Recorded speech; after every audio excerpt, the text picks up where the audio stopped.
শুরু করছি প্রতিপক্ষের কিছু যুক্তি খণ্ডন নিয়ে। আমার প্রতিপক্ষ দলের প্রথম বক্তা এসে বলে গেলেন যে পুলিশ কর্মকর্তার বিরুদ্ধে আমরা কথা বলতে পারি না।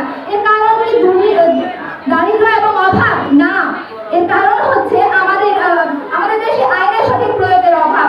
দারিদ্র কিংবা অভাব নয়, কারণ বাংলাদেশে যদি আজকে আইনের সঠিক প্রয়োগ থাকতো তাহলে আমরা একজন পুলিশ কর্মকর্তা সহ তার বসের বিরুদ্ধে কথা বলতে পারতাম। কিন্তু প্রতিপক্ষ আমরা আপনাদের বাংলাদেশের আসল চিত্রটি দেখিয়ে যাচ্ছি। গতকালের যমুনা টিভির প্রচারিত একটি প্রতিবেদন, সিরাজগঞ্জ জেলা জজ এবং চিফ জুডিশিয়াল আদালতের সরকারি কর্মচারী নিয়োগের ব্যাপক দুর্নীতির অভিযোগ উঠেছে।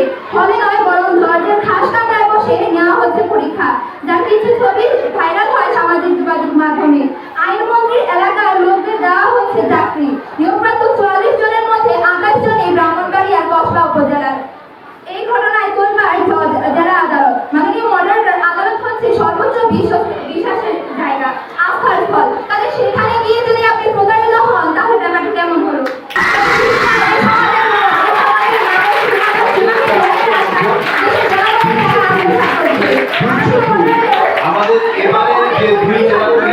ছিল সাবেক আইনমন্ত্রী, আইন সচিব এবং সাবেক বিচারপতি। মাননীয় মডারেটর, লক্ষ্য করুন, তারা কিন্তু দরিদ্র ও অভাবী নয়, তবুও তারা কেন দুর্নীতির সাথে যুক্ত হচ্ছে? কারণ আজকে দুর্নীতির